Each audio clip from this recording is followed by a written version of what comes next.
Hi, I'm Delvin Varghese. I'm a research fellow at Action Lab, an interdisciplinary HCI group based at Monash University in Melbourne, Australia. The topic I'll be talking about today is peer mentoring through oral discussions among rural volunteers. How can we support digital practices around peer mentoring? And how do we take into account the resourcing challenges that nonprofits in the global south face? We'll be looking at those questions within this presentation. I met two trainers from Audacious Dreams Foundations, also known as ADF, in 2017. ADF is a nonprofit that engages volunteers from multiple South Indian states. These volunteers were trained to go to different schools and deliver awareness raising campaigns around the Sustainable Development Goals.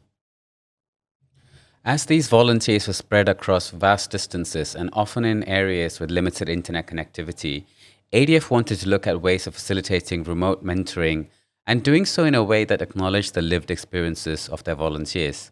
So together with ADF trainers, we ran this study to unearth the volunteer expectations of peer mentoring shows. And now there's a lot of existing work within the HCI for development space that has looked at using both types of audio, synchronous and asynchronous, for connecting communities. We were particularly inspired by audio practices from the broadcast radio talk show space.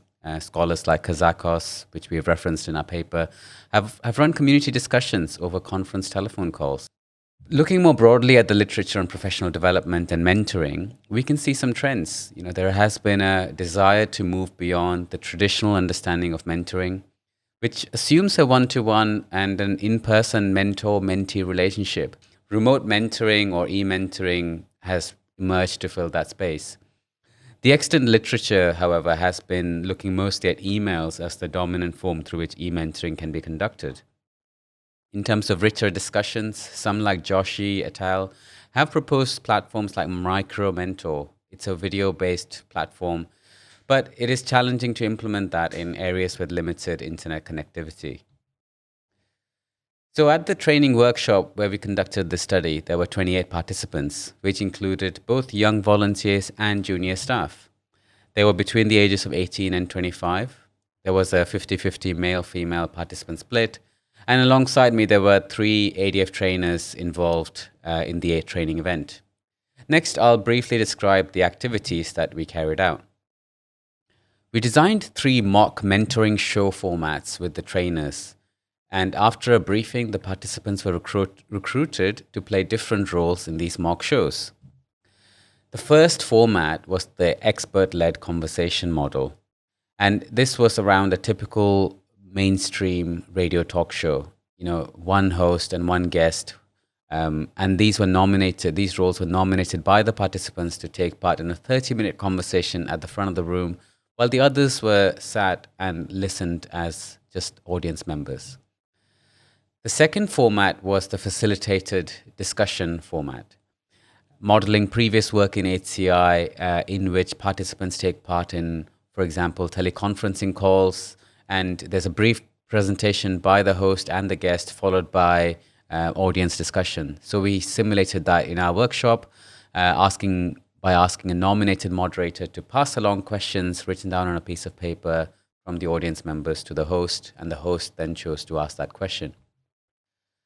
The final format was one around audience panel discussions, and this is an open-ended discussion between a panel and audience members. The host simply guides the discussion. Simulating a radio show environment, the panel members were seated in a different room and discussed via a phone call with the audience members in the other room. In the second activity, we asked the participants for their critiques on the shows we presented and they took part in.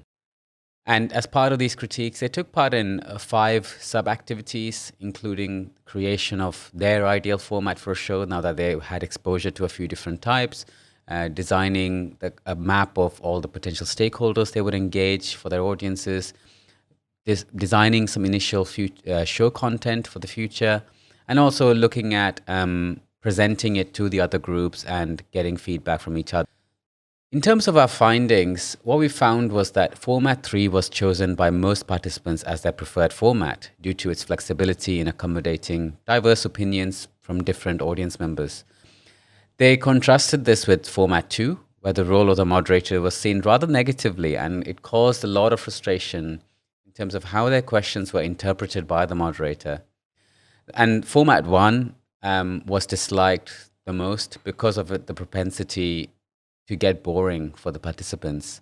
And overall, a highly entertaining and engaging format was desired by everyone in the room. The volunteers were particularly concerned about the show's ability to thrive long term, and their thinking revealed a sophisticated model of audience engagement strategies. This involved balancing participation costs of the host and balancing that against listeners' expectations of how often the show should be run and how long the show should be. And they also discussed the financial costs involved and discussed sponsorship models and crowdfunding from local support sources. Participants also reflected that through real-time discussions, they could document their volunteering experiences. And the recordings could be used while they were in the field to share this with non-attendees through their other social media channels. This, they thought, could be used to promote volunteerism further afield, using the recordings as a recruitment tool. And all of this gave the volunteers opportunity to develop their own media production skills as they sought to do this themselves. Let's look at a couple of insights that we can glean from this for future research and practice in this space. Firstly, we noticed that for many participants, simply having the opportunity to access learning and peer discussions was not a strong enough motive. The discussions needed to be entertaining, and we see a tension here between the initial goals of the nonprofit that we sought out to fulfill and our changing expectations as we engage volunteers on their own desires. So there's a clear need here to understand culturally appropriate values in each context and how to take them into account in community engagements. Finally, another thing we want to discuss here is the importance of setting clear, mutually agreed expectations between volunteers and the organizations to ensure that volunteers are not overburdened by expectations of participation. Because we think it's important to think about risk management in such processes. You know, how long can we sustain these processes? How do we plug in resource gaps when volunteers drop out or certain volunteers who are taking on key roles like hosts prove to be unreliable? Thank you so much for watching. Please do get in touch with me via this email. If you want to chat more about this research or brainstorm ideas related to this, I'm always happy to talk. Some of my other research involves co-design and participatory design with multicultural communities and marginalized communities using social and digital media. Always keen on a Zoom discussion. Thank you very much. Goodbye.